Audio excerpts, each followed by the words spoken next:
bem-vindos para mais esse vídeo Basileia. Primeiro do ano de 2022, no finzinho de janeiro, deu tempo ainda. Basileia significa reino e no Novo Testamento significa reino de Deus. Quando Jesus nos ensinou a orar, ele falou: venha a nós o vosso reino, Basileia. Ele estava chamando para que o reino de Deus viesse até nós, Basileia, venha até nós.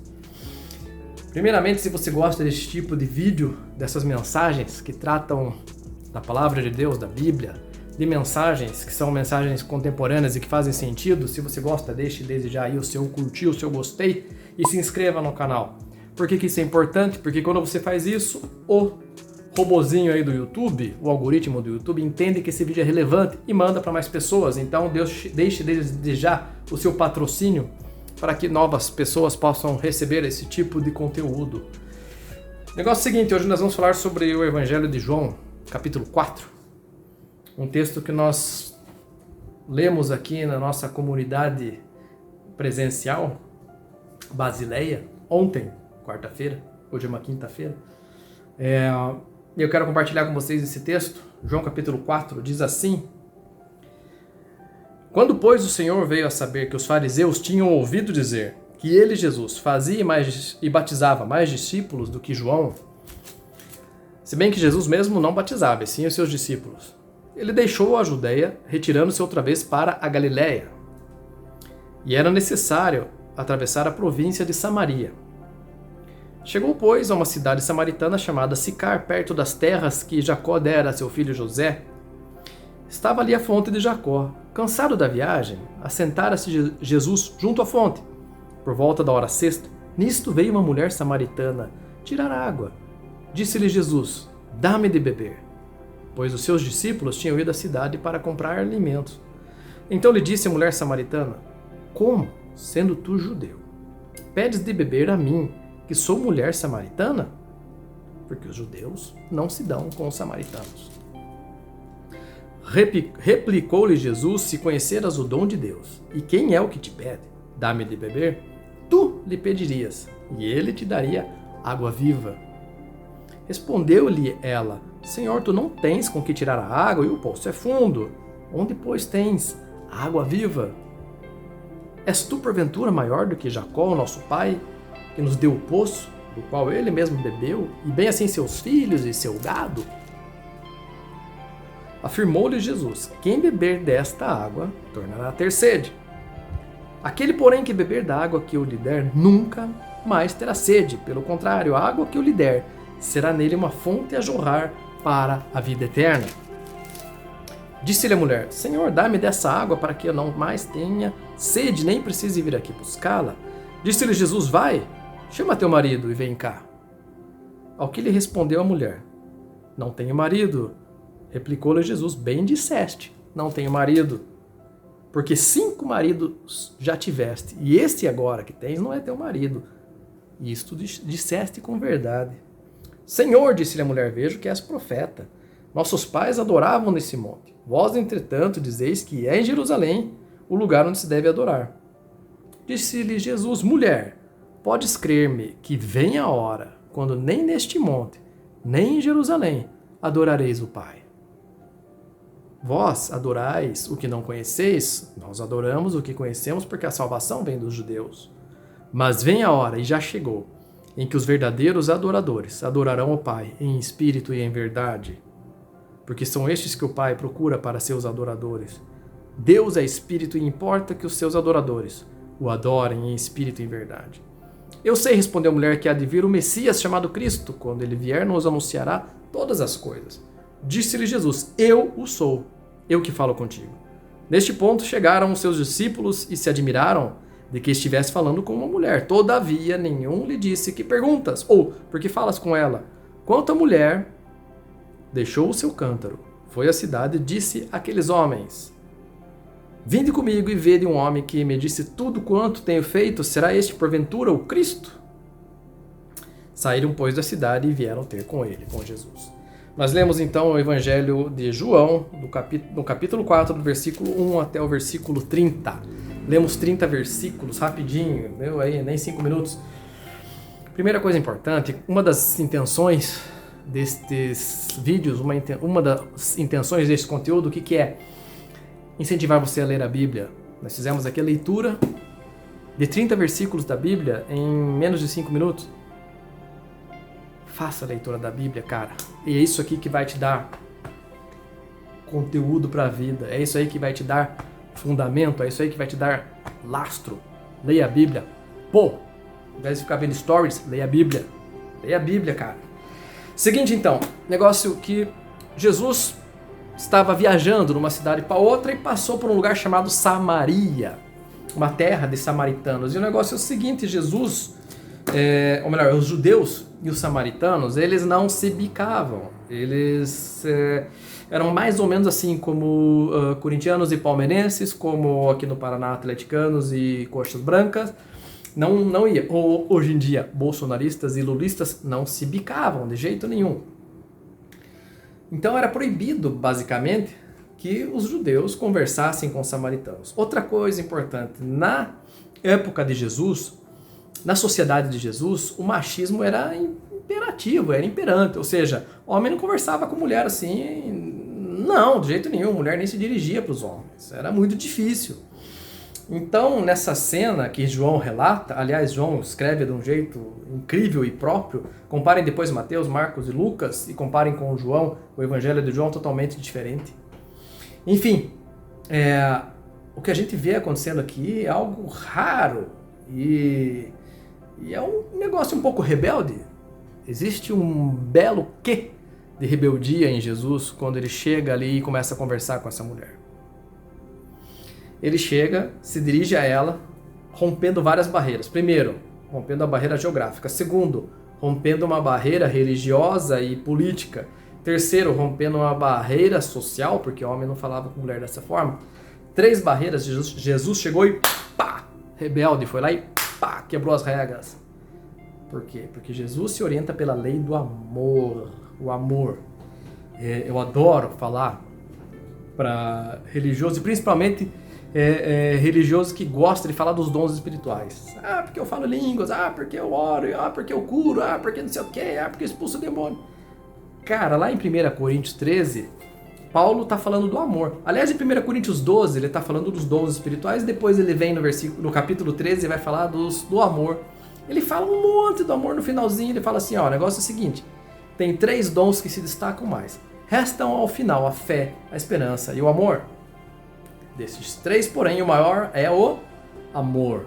E é incrível a gente ler Paulo à luz de Jesus, à luz dos evangelhos. Incrível, Paulo era fera, ele repete com outras palavras. Jesus chega então, se dirige à mulher samaritana, quebrando a barreira, essas barreiras que eu citei aqui, porque a principal lei é a lei do amor. Uma vez perguntaram para Jesus, qual é o maior mandamento? Ele falou, ama teu próximo como a ti mesmo. E ama a Deus, aliás, sobre todas as coisas, em primeiro lugar, e depois ama teu próximo como a ti mesmo. Sobre essas coisas não há lei. Jesus ama ao Pai em primeiro lugar e depois ele ama seu próximo, e prova disso é que ele chega e conversa com aquela mulher samaritana, rompendo todas as barreiras.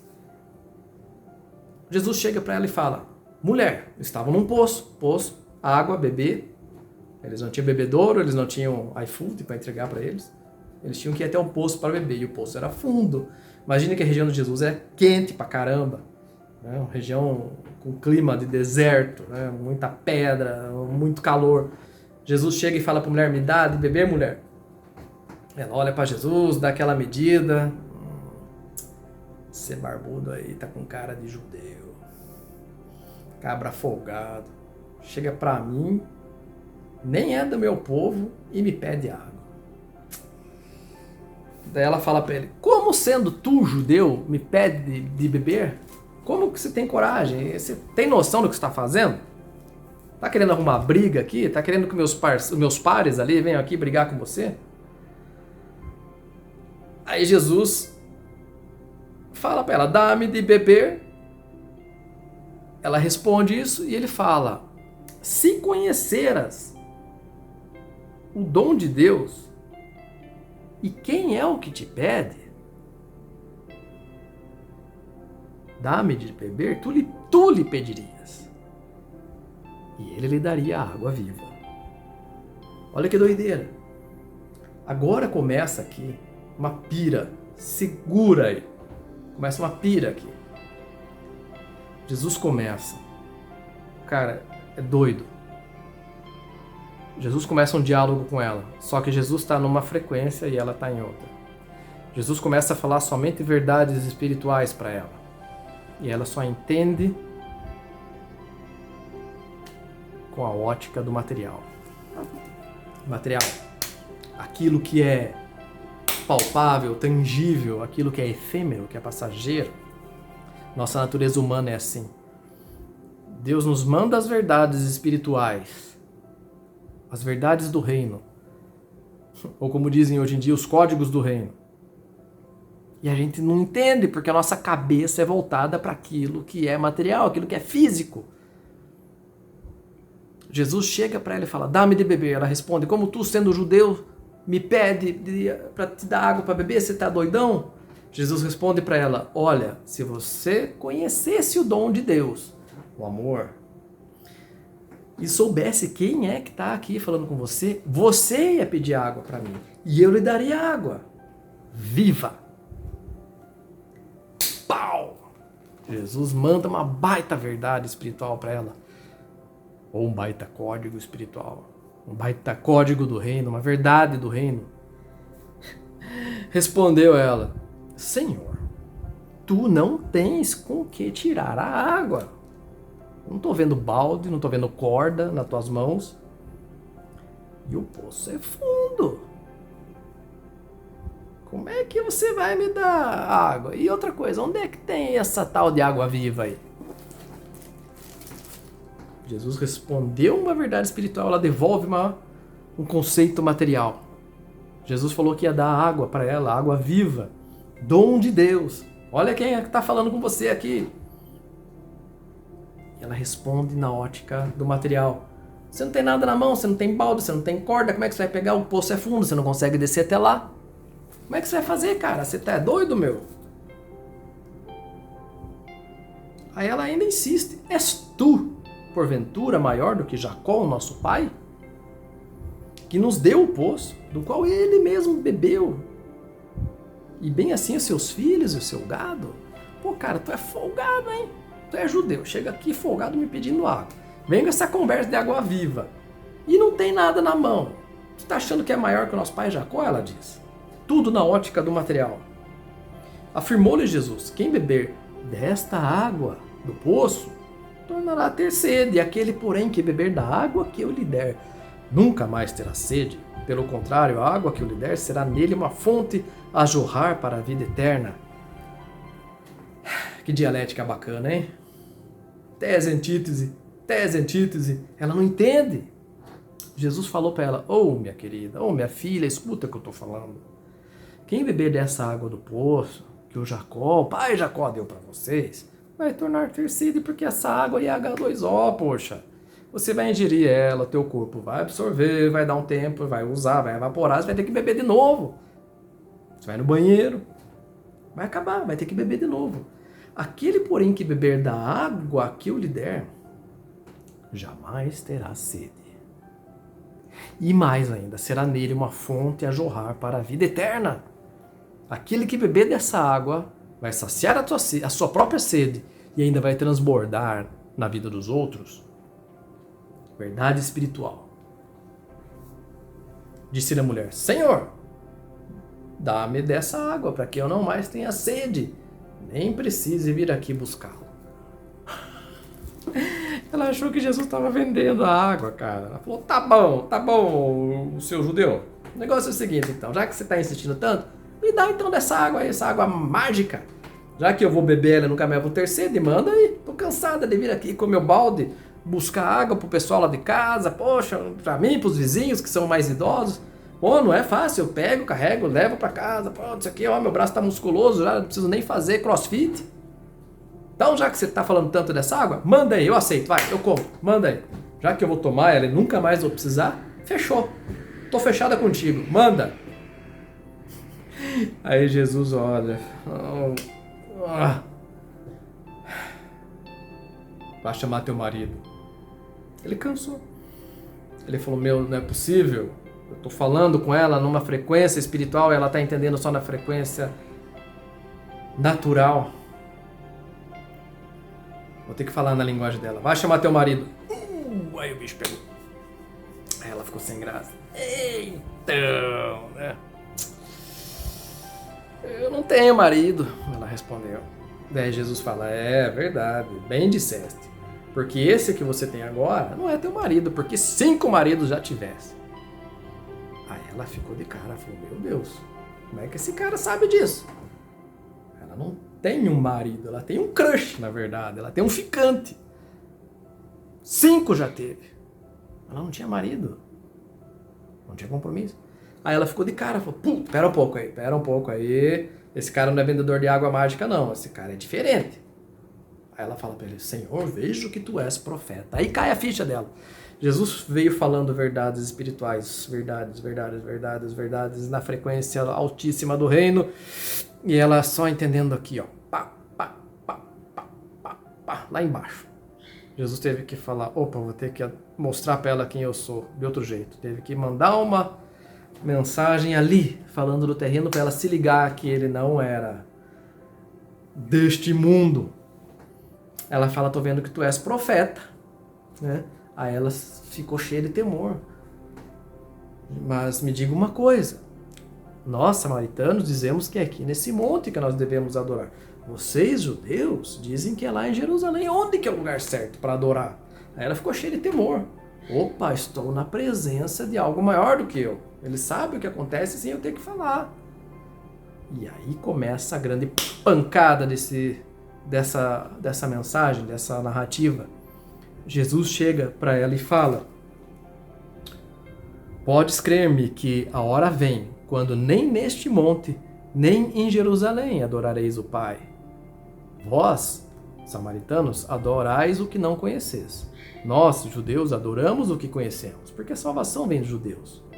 Mas, atenção, vem a hora e já chegou, em que os verdadeiros adoradores adorarão o Pai, em espírito e em verdade, porque são estes que o Pai procura para seus adoradores, porque Deus é espírito e importa que os seus adoradores o adorem em espírito e em verdade. Meu amigo, minha amiga, faz tempo que você não vai em nenhuma igreja? Faz tempo que você está desigrejado? Eu estou assim há 18 anos.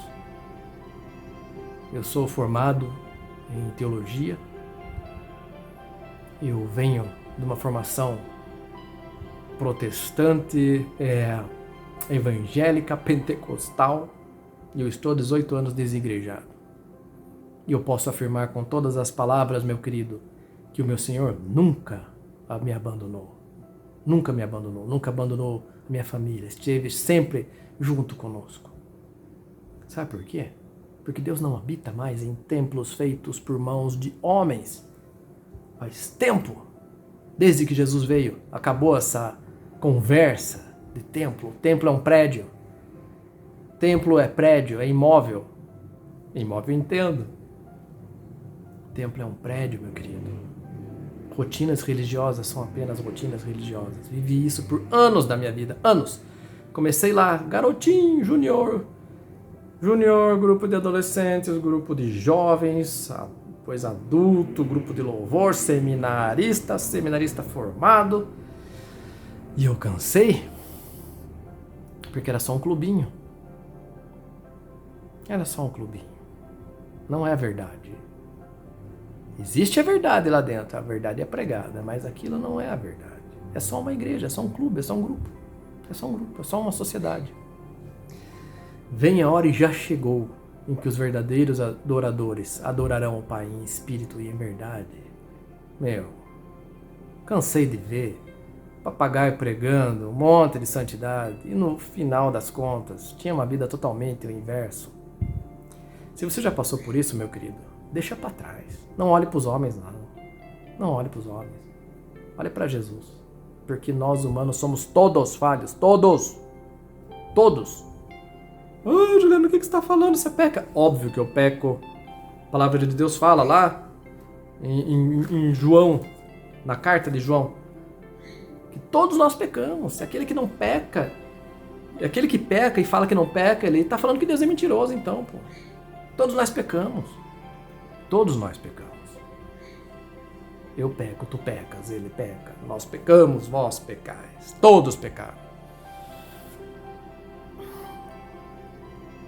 Mas nós podemos ter uma vida autêntica, assumindo quem nós somos, assumindo nossas falhas. E ter uma vida de adoração em espírito e em verdade. Moçada, chega, é tempo da gente abrir os olhos, é tempo da gente deixar pra lá toda a hipocrisia, religiosidade, essa coisa de fanfarrão, sai fora, meu. Não existe santarrão, não. Santo é só um, é só Jesus. O restante é tudo humano, gente. Não tem. Então, primeira coisa, meu amigo desigrejado, assim como eu, o Senhor não habita em templos feitos por mãos de homens. Isso foi óbvio para mim durante tanto tempo, mas eu estou aqui, contando para você também, compartilhando. Segundo, meu, adorador em espírito e em verdade, é igual o Paulo fala lá em Romanos 12. É o nosso culto racional, transformação do nosso entendimento, metanoia, transformação constante. É a oração de Jesus, venha a nós o teu reino todo dia. Venha a sua basileia todo dia, transformando-me de dentro para fora. Me transformando de dentro para fora. Cara, são esses os que Deus procura, meu. Então, se você é um desigrejado, primeira coisa, meu querido, não tenha culpa. Não tira a culpa. Tira o peso da culpa. Ah, mas meu pastor falou que eu estava em pecado porque eu estava saindo debaixo da bênção dele. Ah, faça meu favor. Você não pode sair debaixo da bênção de Jesus, cara. Não carregue mais culpa, você não tem essa culpa. Ah, mas eu tenho os meus pecados. Ótimo, vai lá e confessa a Jesus e bola pra frente, meu querido. Seja adorador em espírito e em verdade. O que é isso, Juliano? É adorar na tua casa, com a tua família, com o teu esposo, com a tua esposa, com os seus filhos, com o seu vizinho, com o seu colega de trabalho. É adorar sendo filho e servo de Deus. Estes que o Pai procura como verdadeiro adorador. Não é lá em Samaria, não é em Jerusalém, não é na tua igreja, não é na igreja batista, não é na presbiteriana, não é na católica.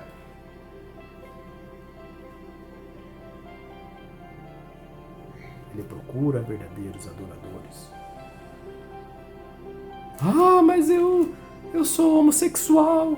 Ah, mas eu sou bissexual. Ah, mas eu sou ladrão. Ah, mas eu fui prostituta. Ah, mas eu gostava de roubar. Conversa com ele. Conversa com ele, meu.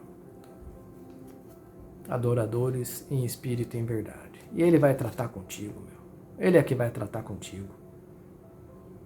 Ah, Juliano, mas como é que você fez nesse tempo todo? Você não congrega mais com os irmãos? Congrego. Graças a Deus.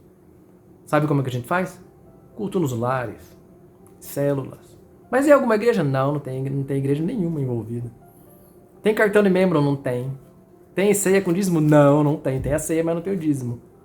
Não precisa. O reino de Deus é para libertar as pessoas. É para tratar cada um de nós.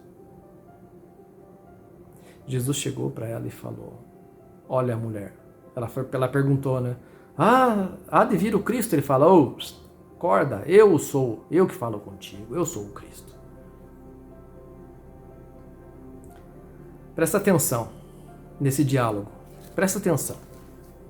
Verdades do reino, uma frequência alta, e a mulher entendendo aqui, frequência baixa. Somente coisas terrenas com coisas terrenas, ele falando coisas espirituais com coisas espirituais. Ele teve que baixar no nível dela e falar: para ela se ligar, opa, esse cara é maior do que eu pensava. Ele não é um folgado pedindo água, nem um vendedor esperto vendendo água viva. Ele falou das minhas coisas ocultas, ele sabe das coisas, ele tem alguma coisa de santo nesse cara. Mas ela não entendeu. Ela chegou depois e falou para os outros homens: vem cá, vem comigo, vem um cara maluco que está falando ali. Será que é este, porventura, o Cristo? Porque ele falou coisas sobre mim que eu não tinha falado para ninguém. Não caiu a ficha dela, ela ficou presa na história dos maridos, os 5 crushes dela. Vieram ter com ele. Seguinte, pensa aí, será que nós também não fazemos isso no dia a dia? A gente fica pedindo, Deus me orienta, Deus me mostra a tua palavra, Deus me mostra a tua verdade, me mostra os códigos do reino, Jesus. Mas nós estamos aqui, igual ela, entendendo tudo como verdades humanas, tudo como verdades terrenas, e ele mandando verdades espirituais e eternas e verdades do reino o tempo inteiro, a gente não entende? Será que não está acontecendo isso com a gente? Cara, faça essa pergunta para você. E deixa ele transformar. Deixa ele fazer a metanoia. Meus queridos, essa é a mensagem para nós nesse início de 2022. Basileia, venha o seu reino. Que nós possamos entender que existe um conflito permanente entre aquilo que é espiritual e aquilo que é material, aquilo que é eterno e aquilo que é efêmero, entre as verdades do reino dos céus e as limitações do reino material. Que pela fé, meu querido, minha querida, você possa caminhar na frequência do reino, conferindo verdades espirituais com verdades espirituais, te libertando das cadeias da religiosidade, te libertando da culpa que a religiosidade impõe sobre você. Vem a hora, e já chegou, em que não existe lugar para adorar a Deus. Todo lugar é lugar santo, todo lugar é lugar para adorar a Deus. Aonde você estiver, Ele estará contigo. Aonde você estiver, você poderá louvar Ele. Não é no Monte de Samaria, junto ao Poço de Jacó. Não é em Jerusalém, no templo de Davi e de Salomão. Não é. Não é na tua igreja de pedra. Não é na igreja de pedra que você frequentava. Não é na igreja de pedra do pastor que falou que você estava amaldiçoado. Não é em nenhum desses lugares. Você é o templo do Espírito Santo. Você é o templo do Espírito Santo. Bem a hora, já chegou em que os verdadeiros adoradores adorarão o Pai em espírito e em verdade. Deus seja contigo, meu querido. Deus seja com todos nós. Se você curtiu, deixa o seu like. Manda esse vídeo para mais pessoas. Se inscreva no canal para que essa mensagem do reino chegue para mais pessoas. Muito obrigado, meu querido. Sou Juliano Panza. Um abraço e até a próxima. Fui!